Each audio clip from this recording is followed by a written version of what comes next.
Assalamu alaikum wa rahmatullahi wa barakatuh. Bismillahir Rahmanir Rahim. This is Sarf lesson 5, the verbal sentence. What we mean by verbal sentence in Arabic is a sentence that consists of a fi'l, a verb, and a fa'il, a doer. Some notes. In Arabic, a sentence is considered complete once all its parts are found. So unlike English, we know a sentence is begun in English via a capital letter at the beginning and a full stop at the end to know if it's ended. But in Arabic, we don't have such punctuation, so the only way to know is if we found the parts of the sentence, then we can conclude that that sentence has ended. Okay, the second point is whenever a verb appears, a new verbal sentence begins with it. No matter where you find a verb in the text, whether it's at the beginning, whether it's at the end, wherever it appears, you will consider that a new verbal sentence has begun with that verb. Okay, so let's look at some examples. Amilu salihat. Amilu is the verb. Amilu is the verb, and Amil is the verb. And this wow here is our doer. Together that makes our verbal sentence. Okay, so verb and doer makes verbal sentence. So the meaning of that is they many males did as-salihat, good actions. Okay.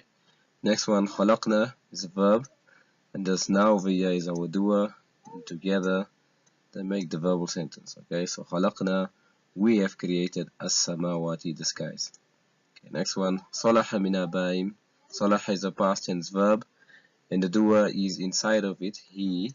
So together the verb and the doer makes a verbal sentence. Okay, verbal sentence. So salaha, he was good, min abaihim, from amongst their fathers. Next one, la yukhlifu al-mi'ada. The verb yukhlifu is a verb that's present tense. The doer is inside, he.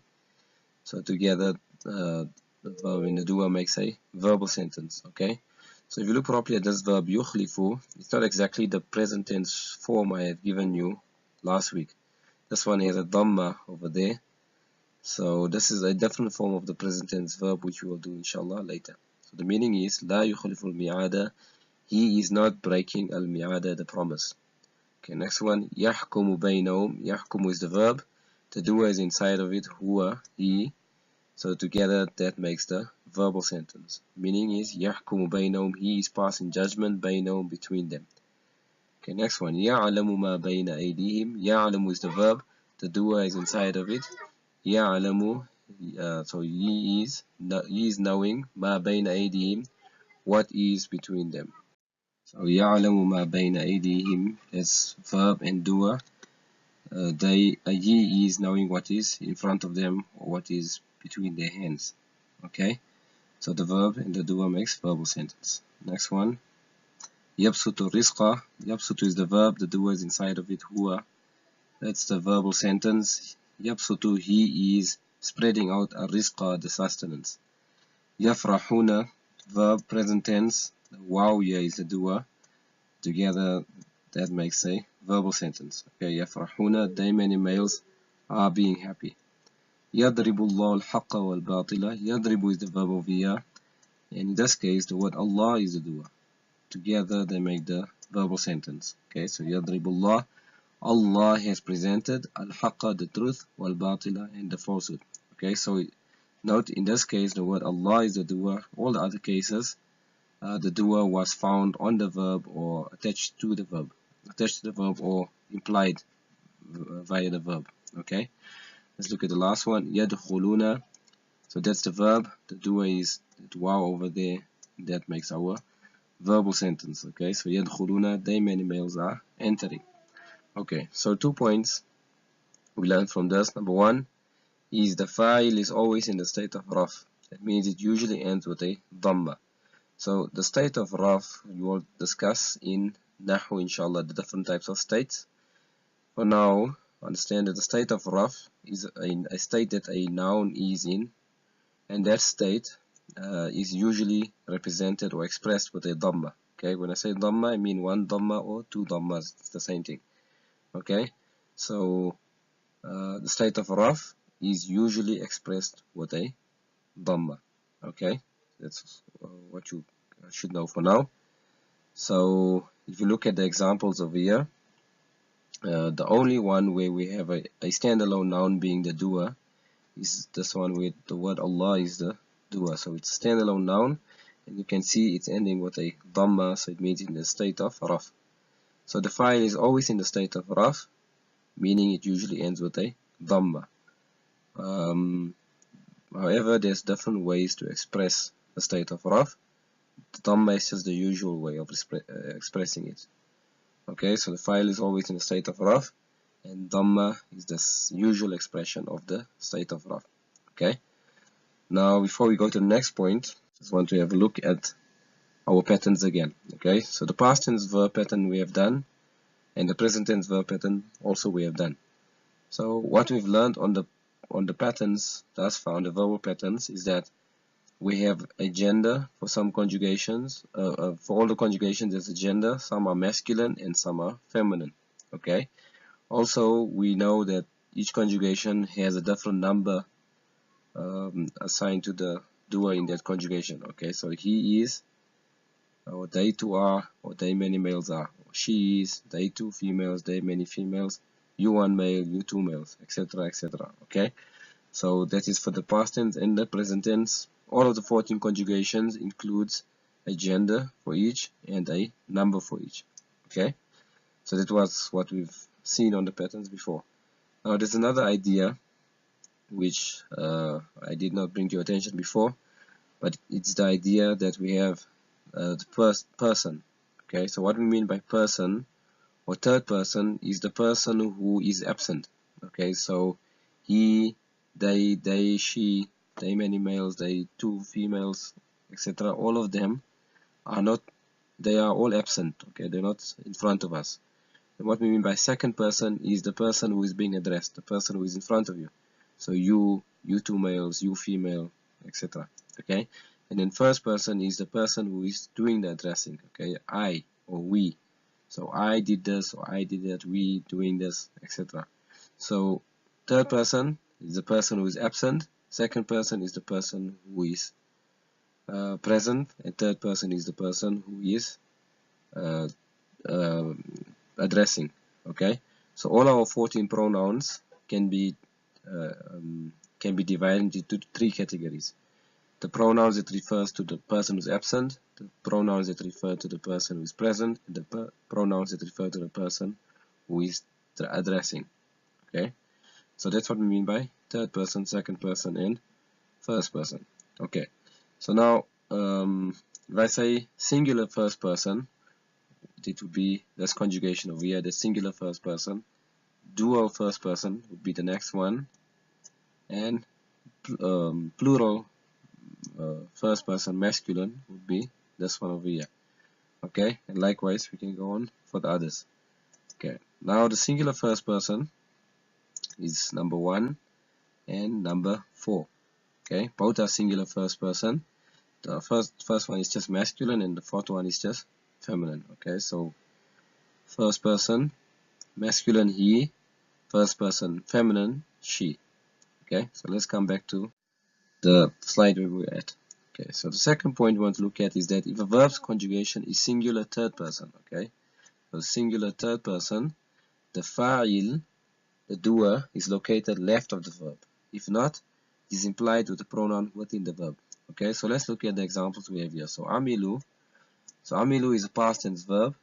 Its conjugation is not singular third person. Okay, so if it's not singular third person, its doer will be implied on the verb, okay, or included on the verb. Okay, so that's our doer over there. Okay, khalaqna, this past tense verb, its conjugation is not singular third person, it's plural first person, so the doer is this na instead. Okay, so we don't find the doer to the left, we find the doer on the verb if it's not singular third person. So salaha is singular third person. So what we're going to do is we're going to look to the left. Look left for the doer. If we don't find a noun in the state of raf to the left, we come back to the verb and we find a doer on there, which in that case will be he. Okay, so it will be he.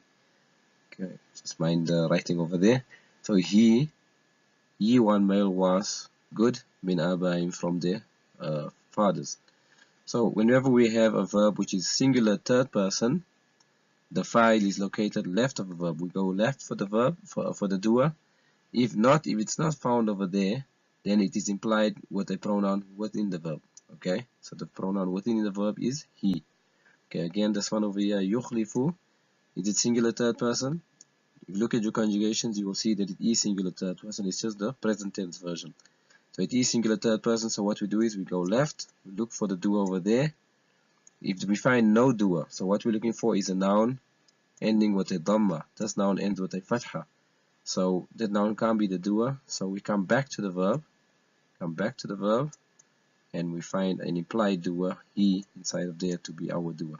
Okay, so the meaning won't be the promise did break. The meaning is he did not break the promise. Okay, because the word al-mi'ad cannot be the doer. The doer needs to have a dhamma on it. Okay, needs to have a dhamma to be the doer. Okay, this one, yahkumu, present tense verb. Is it singular third person? Yes, it is singular third person. So we look left for the doer. We're looking for a noun with dhamma on it. So here we have a noun with a fatha, and here we have a noun with a sakin. So those two nouns cannot be the doer. We come back to the verb, and the doer is on the verb over there, he. So yahkumu, he is passing judgment. Okay. Ya'lamu, singular third person. Yes. We look left for the doer.